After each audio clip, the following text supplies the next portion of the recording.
स्थानिक स्वराज्य संस्थांच्या निवडणुका स्वतंत्र लढण्याची शिवसेना पदाधिकाऱ्यांची इच्छा। श्रीकांत शिंदेंनी घेतलेल्या बैठकीत युतीबाबत नाराजीचा सूर।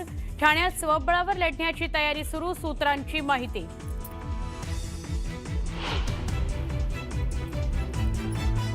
नगरपालिका जिल्हा परिषद निवडणुकीतही मुंडे बहीण भाऊ एकत्र येणार। पंकजाताईंबरोबर एकदा चर्चा झाली, अंतिम चर्चा बाकी। धनंजय मुंडेंची माहिती। मला बदनाम करण्याचा खूप प्रयत्न झाला, पण त्यापेक्षा अधिक लोकप्रिय झालो। आमदार धनंजय मुंडेंची विरोधकांवर टीका।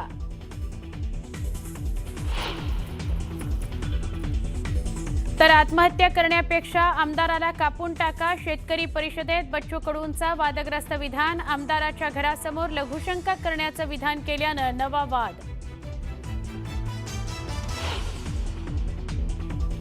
धाराशिवच्या परंड्यात एकाच घरात वेगवेगळ्या जाती धर्माच्या 37 मतदारांची नोंद। हे घर शिंदेंच्या माजी नगरसेवकाचं घर असल्याचा स्थानिक लोकांचा गंभीर आरोप।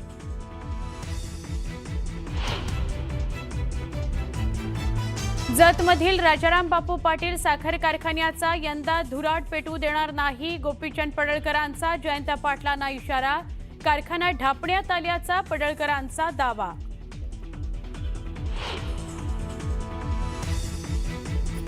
राज्यातील पूरग्रस्तांकरता केंद्राकडून मदतीचा हात। 1566 कोटी रुपयांची मदत जाहीर।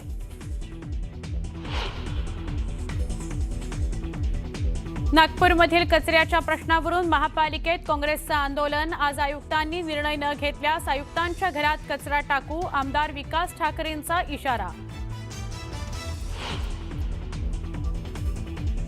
चाळीसगाव बाजार समितीत कांद्याच्या दरात 300 ते 400 रुपयांची घसरण। मध्य प्रदेश आणि कर्नाटकातून आवक वाढल्यामुळे दर घसरले। शेतकऱ्यांमध्ये नाराजीचा सूर।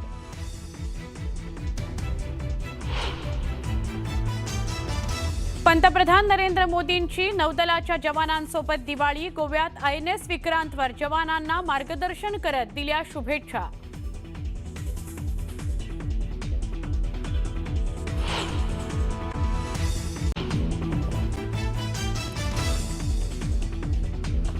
स्थानिक स्वराज्य संस्थांच्या निवडणुका स्वतंत्र लढण्याची शिवसेना पदाधिकाऱ्यांची इच्छा। श्रीकांत शिंदेंनी घेतलेल्या बैठकीत युतीबाबत नाराजीचा सूर। तर ठाण्यात स्वबळावरती लढण्याची तयारी सुरू, सूत्रांची माहिती।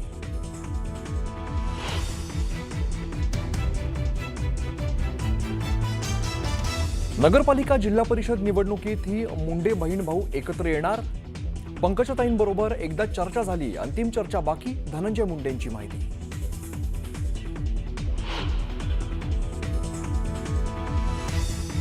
मला बदनाम करण्याचा खूप प्रयत्न झाला, मात्र त्यापेक्षा अधिक लोकप्रिय झालो। आमदार धनंजय मुंडेंची विरोधकांवरती टीका।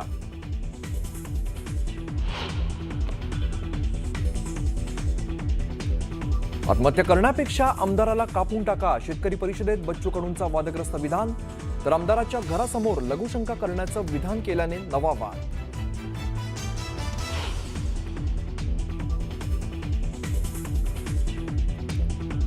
धाराशिवच्या परंड्यात एकाच घरात वेगवेगळ्या जाती धर्माच्या 37 मतदारांची नोंद। हे घर शिंदेंच्या माजी नगरसेवकाचं घर असल्याचा स्थानिक लोकांचा गंभीर आरोप।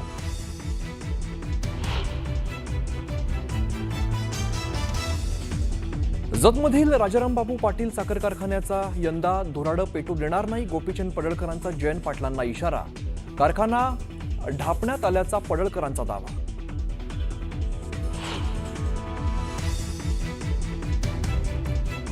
राज्यातील पूरग्रस्तांसाठी केंद्राकडून मदतीचा हात। 1566 कोटी रुपयांची मदत जाहीर।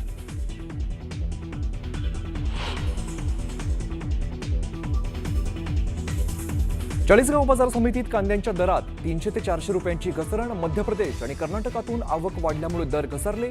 शेतकऱ्यांमध्ये नाराजीचा सूर।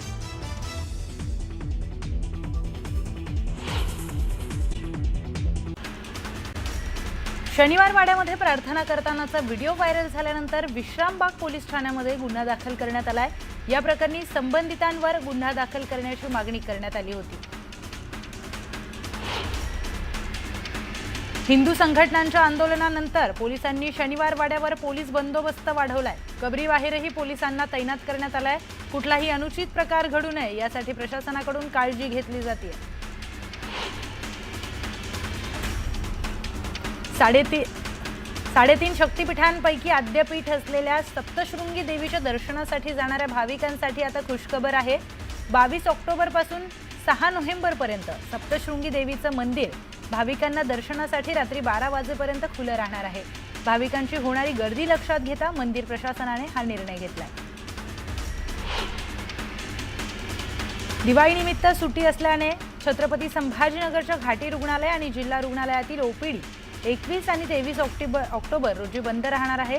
सुट्टीच्या काळातही अत्यावश्यक सुविधा नेहमीप्रमाणे सुरू राहणार असल्याची माहिती रुग्णालय प्रशासनातर्फे देण्यात आली आहे.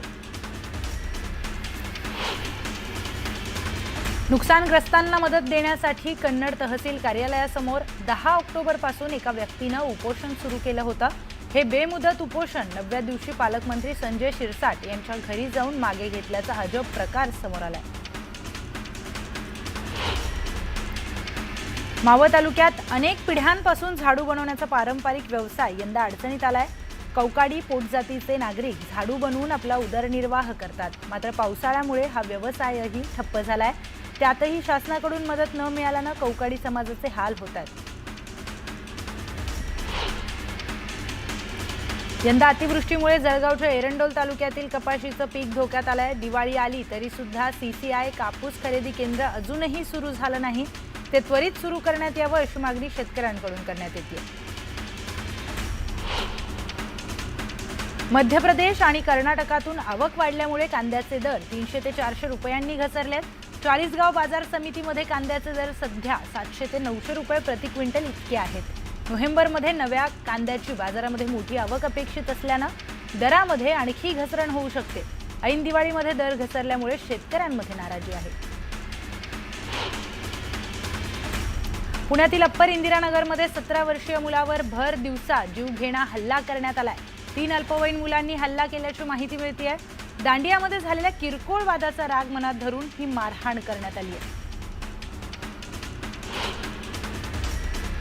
चाकणच्या महामार्गालगत ड्रेनेजचं काम सुरू होतं. यावेळी कॉन्क्रीटचा स्लॅब कोसळल्यानं एक मजूर स्लॅब खाली अडकला. मात्र नागरिकांनी तात्काळ धाव घेत या मजुराचे प्राण वाचवलेत. यामध्ये मजूर किरकोळ जखमी झाला.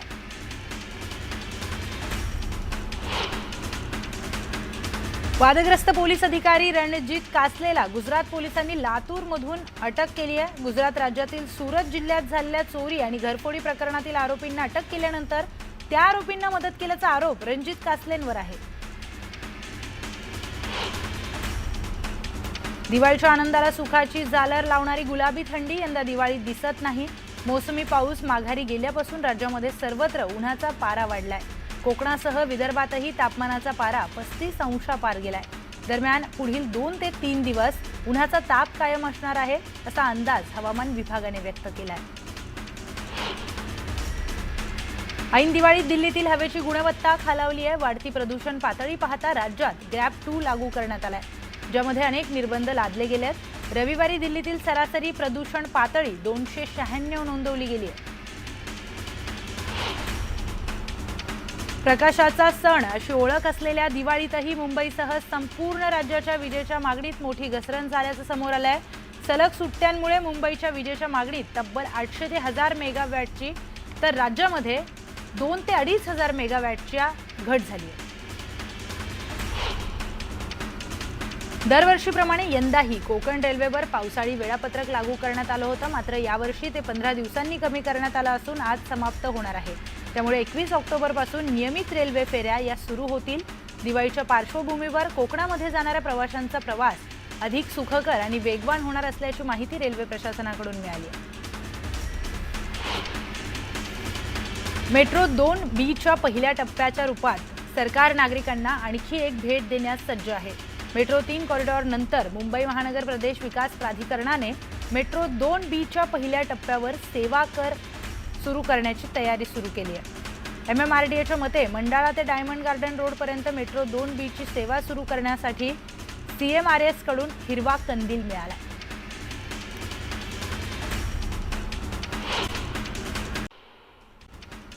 बुलढाणा जिल्ह्यात शेतकरी हक्क परिषदेचं आयोजन करण्यात आलं होतं. मात्र या परिषदेमध्ये बच्चू कडूंनी वादग्रस्त विधान केलंय.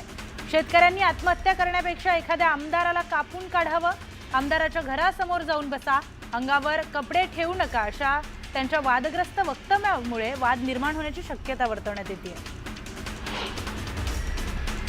काही जणांनी माझ्या बदनामीचा खूप प्रयत्न केला, मात्र त्यांच्या बदनामीपेक्षा जास्त लोकप्रिय मला परमेश्वरानं केलं. मन साफ असेल तर नियती सुद्धा आपल्या सोबत राहते, असं वक्तव्य धनंजय मुंडेंनी केलंय. फलटणमध्ये रामराजे नाईक निंबाळकरांनी कार्यकर्ता मेळावा आयोजित केला होता. या मेळाव्यामध्ये त्यांनी कार्यकर्त्यांना फसवू नका असा सल्ला दिलाय. तर कोणत्या पक्षात जायचं हे मी ठरवेन, पण कुणी घाबरटपणा करणार असाल तर घरातच बसा, असा इशाराही त्यांनी केला. आमदार गोपीचंद पडळकरांनी जयंत पाटलांवर पुन्हा एकदा निशाणा साधलाय. जतच्या राजाराम बापू पाटील साखर कारखान्याचा धुराडा यंदा पेटू देणार नाही, असा इशारा त्यांनी जयंत पाटलांना दिलाय. तर हा कारखाना सभासदांचा असून त्यांना तो परत मिळवून देणारच, असा दावाही त्यांनी केला. महाविकास आघाडी नैराश्यात आहे. महाविकास आघाडीमध्ये मरगळ आली आहे, म्हणून हा सगळा केविलवाणा प्रयत्न चाललाय. सर्व निवडणुका एकतर्फी हरणार, असा दावाही गिरीश महाजन यांनी केलाय. तर उत्तर देण्यासाठी मतदार यादी खराब आहे, बोगस आहे, अशी कारणं सांगून मोर्चे काढतायत, असा हल्लाबोल देखील त्यांनी केलाय. नाशिक जिल्ह्याच्या प्रभारी जिल्हा संघटन प्रमुखपदी आमदार सुहास कांदे यांची नियुक्ती करण्यात आली आहे. उपमुख्यमंत्री एकनाथ शिंदेंनी त्यांच्यावर ही जबाबदारी सोपवली आहे. तळेगाव दाभाडे नगर परिषदेच्या नूतन प्रशासकीय इमारतीचा आणि श्री शिवशंभू स्मारक प्रकल्पाचा आज उपमुख्यमंत्री अजित पवार यांच्या हस्ते लोकार्पण सोहळा पार पडणार आहे. यासाठी भव्य मांडवही उभारण्यात आलाय. आगामी बिहार विधानसभा निवडणुकांपूर्वी मतदारांना पैसे, दारू आणि अंमली पदार्थांच्या माध्यमातून प्रभावित करण्याचा प्रयत्न केला जाऊ शकतो आणि यालाच आळा घालण्यासाठी भारताच्या निवडणूक आयोगाने 6 वर्षांनंतर आपली आर्थिक गुप्तचर समिती पुन्हा एकदा सक्रिय केली आहे. गोरेगाव पूर्व प्रभाग क्रमांक 50 मधील पाणी प्रश्नाला वाचा फोडण्यासाठी आणि पालिका प्रशासनाचं लक्ष वेधण्यासाठी आज ठाकरे गट आंदोलन करणार आहे. बादली मोर्चा काढण्यात येणार असल्याची माहिती उबाठाच्या शाखा प्रमुखांनी दिली. राज आणि उद्धव ठाकरे राजकीय पोळी शेकण्यासाठी एकत्र आले, अशी टीका आमदार रवी राणांनी केली आहे. मुंबई महानगरपालिकेवर भाजपचीच सत्ता येणार, असा विश्वास देखील त्यांनी व्यक्त केला.